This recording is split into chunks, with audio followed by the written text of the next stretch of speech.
Thank you, Mr. Chair. I appreciate the opportunity to testify. And I want to take a moment today to strongly urge the committee to raise the cap on the state and local tax deduction that was put in place in 2017. In California, my constituents and all Californians pay among the highest taxes in the country, and placing this cap on the SALT deduction caused them to pay even more. And so this year we have an opportunity to provide some much needed tax relief, and I'll be strongly advocating for that every step of the way as we consider an extension and throughout the reconciliation process. So as we're all aware, the SALT deduction allows filers to deduct up to $10,000 of certain state and local taxes from their taxable income. This cap was a major change from long-standing federal policy, which respected fiscal federalism between the federal government and state and local governments, and worked to protect taxpayers from a form of double taxation by forcing them to pay taxes on income that went not to their expenses but to local governments. The average itemized filer in each of the 10 counties in my district reported a SALT burden from $12,000 to $28,000 in 2021. In a state which already contributes more than any other in federal taxes, this additional burden is difficult to bear. As the committee starts work on a new tax package, I'm asking you to support raising the SALT deduction cap. The Ways and Means Committee has an opportunity here to adjust the previous policy in a way that will help hard-hit consumers and taxpayers by limiting double taxation and demonstrate that this Congress hears their concerns. A second item that I'd like to bring to the committee's attention is a bill that I have recently introduced called the No Medicaid for Illegal Immigrants Act. This bill prohibits states from using both federal and state Medicaid funds to provide services for illegal immigrants.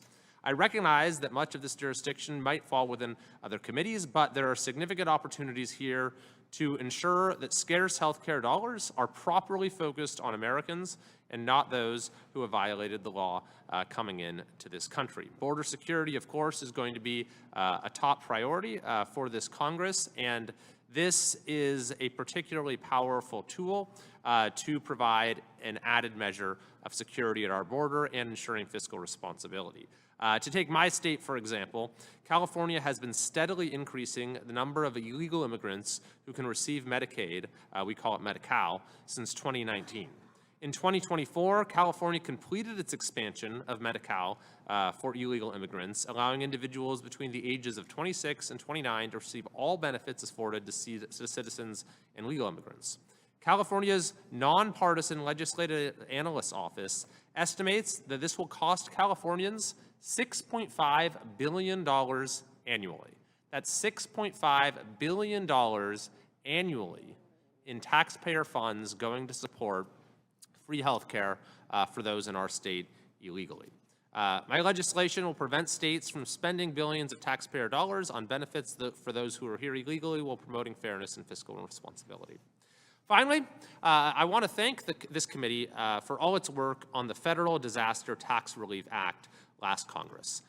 This legislation was vital to my constituents because it allows wildfire settlements to be exempted from federal income taxes. Many of my constituents have been victims of wildfires in which there was a link to a utility, and for them to have to then pay taxes on their recoveries was fundamentally unjust, and this legislation corrected that injustice and goes a long way, certainly doesn't make them whole, but goes a long way towards giving folks the support that they need as they're recovering. So I thank the committee for considering these very important issues for my district, for my constituents, and my state.